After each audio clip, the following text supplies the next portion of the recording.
बिस्मिल्लाहिर्रहमानिर्रहीम। अस्सलाम वालेकुम नाज़रीन, उम्मीद है आप सब लोग खैरियत से होंगे। Supreme court practice and procedure bill का फैसला आने से पहले ही फैसला हो गया है। वो क्या है, और आज जिस तरीके से जस्टिस मुनीब अख्तर और चीफ जस्टिस काजी फाइज ईसा के दरमियान नोक झोंक हुई, उसके बाद अब क्या होने वाला है, इसके ऊपर बड़ी अहम आपको इन्फॉर्मेशन मैं दूंगा।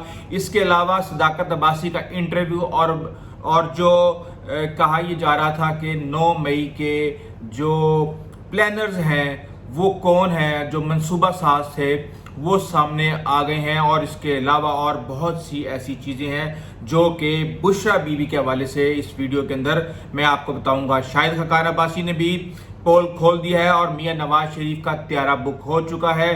किस तरीके से, कहां से, कैसे और किस तरह होते हुए वो वापस आएंगे या नहीं आएंगे, और उनके आने का असल फैसला किस तरीके से कितने दिन पहले होगा, इसके ऊपर भी बात करेंगे। और ये भी आपको बताएंगे कि क्यों मुस्लिम लीग नून ने अपने इंतखाबी जलसे कैंसिल कर दिए। सबसे पहले बात करते हैं सदाकत अब्बासी के इंटरव्यू की। सदाकत अब्बासी ने इंटरव्यू दिया कि जनाब मैं 9 मई वाले दिन या उसके बाद गिलगित चला गया था फैमिली के साथ। सबसे बड़ा झूठ।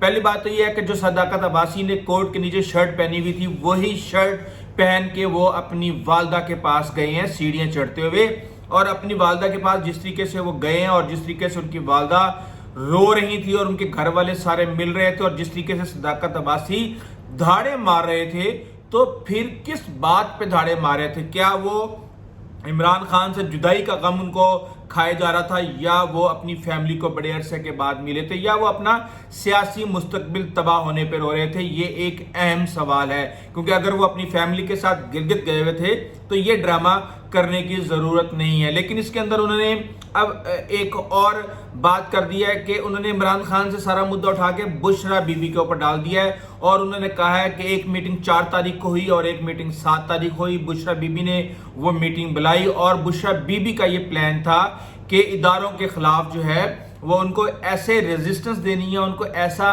पैगाम देना है कि वो ये बता दें कि इमरान खान को गिरफ्तार करना इतना आसान नहीं है। अब सदाकत अब्बासी की बातों में कितना सच और कितना झूठ है, लेकिन ये एक हकीकत है कि रेजिस्टेंस देने का मामला हमने जमान पार्क में भी देखा और हमने इस्लामाबाद कोर्ट के सामने भी ये मामला देखा।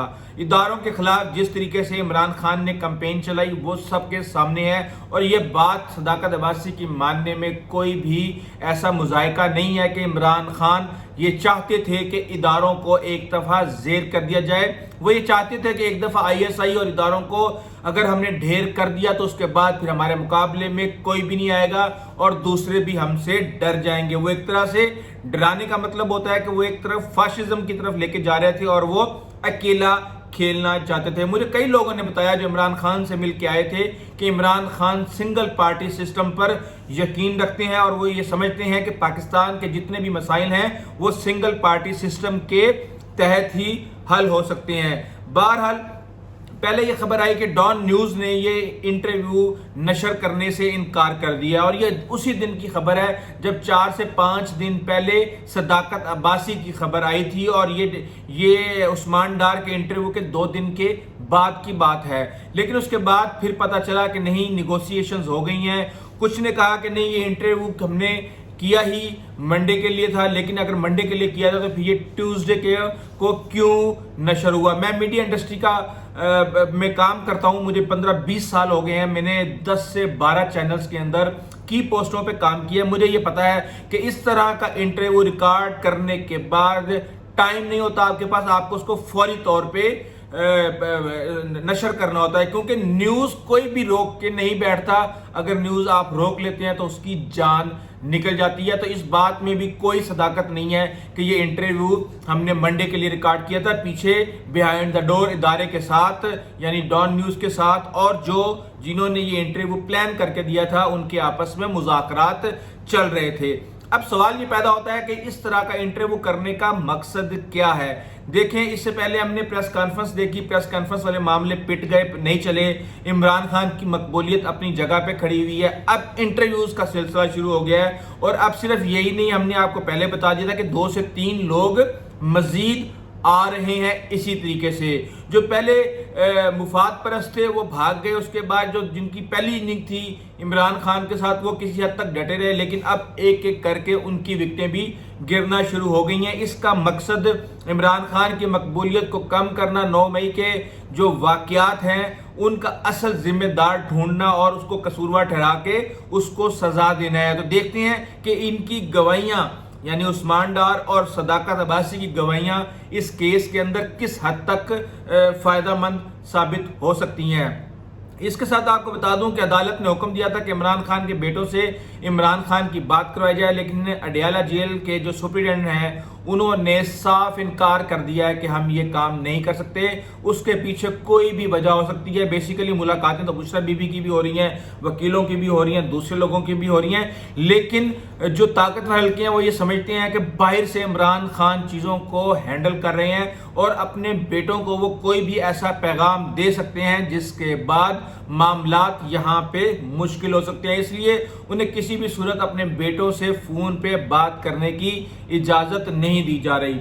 अब बात करते हैं शाहिद खकान अब्बासी की। शाहिद खकान अब्बासी जिसके ऊपर इमरान खान ने नवाज शरीफ ने ट्रस्ट किया, उनको वज़ीर आज़म बनाया, वो अब बिल्कुल भी नवाज शरीफ के जो बाकियात हैं यानी कि मरीम नवाज और शहबाज शरीफ उनके साथ काम करने के लिए तैयार नहीं है। और वो खुल्लम खुल्ला ये कह रहे हैं कि मियां नवाज शरीफ को गुमराह किया जा रहा है, उनकी पार्टी उनको ट्रैप करवा रही है। और इसके अलावा उन्होंने कहा कि इस तरह के कैदियों को जमानतें नहीं मिला करती, उनको सरेंडर करना होता है, और अगर जमानत मिलती है तो इसका मतलब ये है कि अदालत के साथ उनकी सेटिंग हुई है। इसहाक डार ने बयान दिया है कि किसी भी सूरत नवाज शरीफ की गिरफ्तारी के कोई चांसेस नहीं है। पता नहीं उनको ये तसल्ली और तशफ़ी किसने दे दी या ये जमानत कहाँ से आई है जिसकी बुनियाद पे इतने शोरटी के साथ ये दावा किया जा रहा है। अब मैं आपको बता दूं कि नवाज शरीफ जो हैं वो कल सऊदी अरब के लिए रवाना हो रहे हैं और सऊदी अरब वो तकरीबन 4 से 5 दिन रहेंगे। इसके अलावा बात ये की जा रही है कि 17 से 18 अक्टूबर के दरमियान वो दुबई पहुंचेंगे, 2 से 3 दिन वहां पे रहेंगे और एक तियारा बुक करवा लिया गया है जिसमें 150 लोगों के बैठने की गुंजाइश है, जिसमें सहाफ़ी और पार्टी वर्कर्स और लीडरान नवाज शरीफ के साथ मौजूद होंगे। और वह तियारा पहले इस्लामाबाद लैंड करेगा और इस्लामाबाद आधा घंटा क़याम करने के बाद वो वहां से लाहौर आएगा। इसके अलावा इस तियारे को उम्मीद पाकिस्तान का नाम दिया गया है, लेकिन बात यह है कि इस वक्त मुस्लिम लीग नून की कोई भी ऐसी जो कार्रवाई है और जो फनकारी है या उनकी कैंपेन है वो चल नहीं पा रही। इसको बड़े ही अग्रेसिवली तहरीक इंसाफ ने काउंटर करने की स्ट्रेटेजी बनाई है। जहां जहां मरियम गई हैं वहां वहां तहरीक इंसाफ के सोशल मीडिया के लोग, वर्कर्स, व्लॉगर्स और दीगर लोग गए हैं और उन्होंने एक एक एंगल को, एक एक बुराई को, एक एक खामी को, एक एक कमजोरी को इस तरीके से उजागर किया है कि मरियम नवाज के जलसों से फायदा होने के बजाय उल्टा सियासी नुकसान हुआ है। और इस तरह का सियासी नुकसान मुसलसल करने का कोई फायदा नहीं है। इसलिए मियां नवाज शरीफ ने मरियम नवाज को ये हदायत दी है कि आप अभी फिलहाल अपनी फनकारियां छोड़ें, मुझे वापस आने दें। अगर मैं आ गया, क्योंकि 19 तारीख को जमानत के लिए अप्लाई किया जाएगा, अगर 19 तारीख को मियां नवाज शरीफ की हिफाजती जमानत हो जाती है तो फिर उनकी पाकिस्तान में लैंडिंग कंफर्म हो जाएगी। और इसके अलावा मैं आपको ये भी बता दूं कि किस तरीके से आज अदालत के अंदर एक मजाक बनाया गया अदालती वकार का।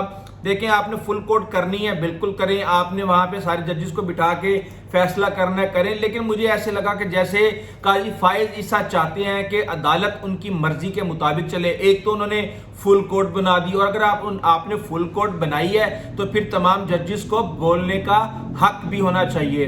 बहरहाल जिस तरीके से जो रवैया काजी फायज ईसा का जस्टिस मुनीब और जस्टिस आयशा के साथ था, मेरे ख्याल से काजी फायज ईसा की मैं बहुत इज्जत करता हूं, हमने उनको हमेशा सपोर्ट किया है, लेकिन उनको भी बड़े दिल का मुजाहरा करना चाहिए। और उनको जो भी जजेस देखें, जस्टिस मुनीब अख्तर और जस्टिस एजाजुल हसन ने जस्टिस अता बंदियाल के साथ मिलकर इसको कालअदम करार दिया था। तो आप उन जजेस को आप ये समझते हैं, आपने उनको ये भी कह दिया कि जी आपने जो फैसला देना हमें नजर आ रहा है आप दे दीजिएगा अपने ऑर्डर के अंदर, लेकिन अभी आप उनके आर्गुमेंट्स पूरे होने दें। तो बात यह है कि क्या جو فل کورٹ ہے اس کو صرف اور صرف ایک بندہ چلائے گا، چیف جسٹس آف پاکستان، یا اس کو کوئی اور بھی چلائے گا، تو ظاہر سی بات ہے پھر آپ کو ذرا بڑے دل کا مظاہرہ کرنا ہوتا ہے اور چیزوں کو ذرا آپ کو اسی طریقے سے دیکھنا ہوتا ہے. لیکن بات یہ ہے کہ اس وقت ہم خیال ججز جو پرانے چیف جسٹس کے ساتھ ہم خیال ججز تھے ان کی تعداد میں خاطر خواہ کمی آ چکی ہے،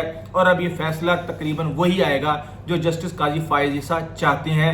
تو آپ کو پتہ ہے کہ یہ جو کالعدم کیا گیا ہے اس کو امید یہ ہے کہ دوبارہ بحال کر دیا جائے گا اور پارلیمنٹ کی اس قانون سازی کو قانونی قرار دے دیا جائے گا. بہرحال ابھی تک کے لیے اتنا ہی، آئندہ تک کے لیے اجازت دیجیے. اللہ حافظ.